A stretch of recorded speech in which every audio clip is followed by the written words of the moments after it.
Greetings,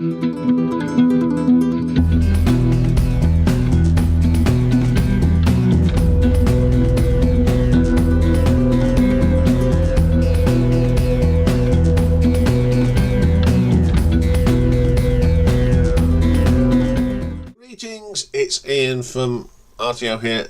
Welcome to A Perfect Side. This week I've really gone for a bit of self-indulgence. And I'm going to have a look at Run for Cover, Gary Moore. One of my favourite Gary Moore albums. It was his fifth album. He released it in 1985. And they say this is his breakthrough album. They consider it, but not for me. So you got Gary Moore on guitars and vocals, Glenn Hughes bass guitar and lead vocals on some of the tracks, Phil Lynott bass guitar as well, Andy Richards on the keyboards, Neil Carter is on keyboards, we've got Don Airey on keyboards, Bob Daisley plays on here as well, Gary Ferguson on the drums, Charlie Morgan's on drums, Paul Thompson plays drums, we've got James Barton on sample drums and Keith Morrell on backing vocals. So the first track on this one is the title track, Run for Cover. I love the start of this. It's got this sort of phasing computer sounds. There's some brilliant drumming on this, which I do believe is Gary Ferguson. And who plays bass on this? It's got a great bass line, and I do believe it is Mr. Hughes. It is. It really is good. Great track. Then we get Reach for the Sky, which is a killer track. A fine vocal from Mr. Glenn Hughes. Now, considering he was going through personal issues at this time of his life, he does a sterling performance on that track. Now we have a track called Military Man, which is a Grand Slam track, of course, which Mr. Phil Lynott was involved in, and I did see Grand Slam with Mr. Lynott in, and it was fabulous.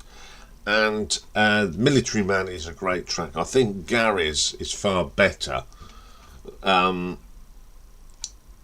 It's my favourite song on here, even though it's a cover. And Phil sings on it as well. It's just brilliant. Then there's the last track on side one is a revamped version of Empty Rooms.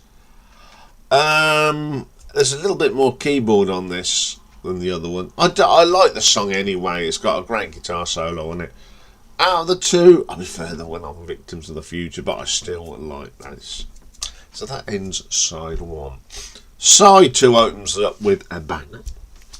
Out in the Fields. Classic.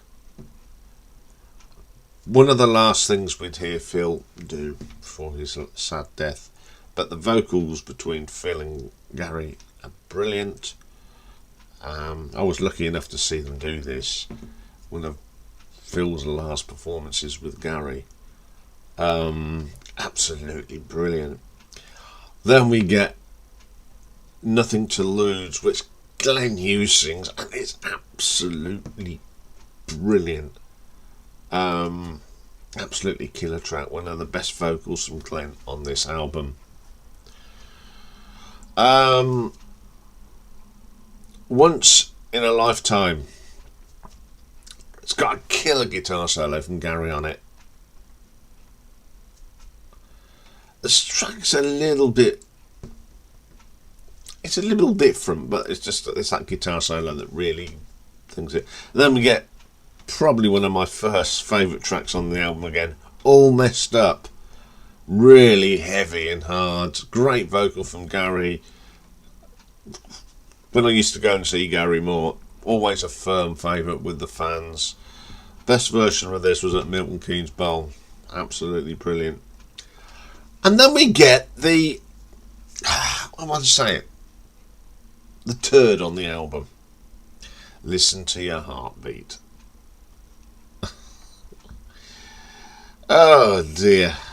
The only 80s sounding track on the whole album. It's not very good. It's got a good solo on it, and that's all I'll say. Not the track to end the album. Okay, apart from that last track, which is, as I said, is a pile of pants, every track on here is killer. It is my favourite album, regardless of that last track. I think I very rarely get past All Messed Up these days. But again, I remember when this came out, I played it to death, and I still like playing it.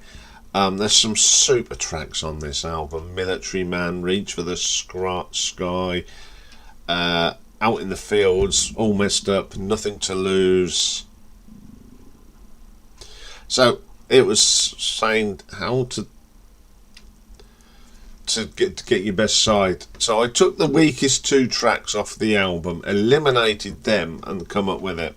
So I've discounted Empty Rooms because, as I said, I do prefer the other, and Listen to Your Heartbeat is just crap. So on that,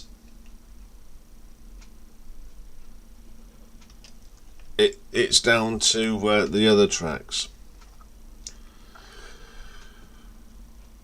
As much as I love Out in the Fields and Nothing to Lose and All Messed Up, do I prefer Run for Cover, Reach for the Sky, Military Man? Ugh, this was so tough. But in the end, I went with side 2. Purely on Nothing to Lose and All Messed Up. As much as I love the whole album, but them 2 tracks are absolutely killer.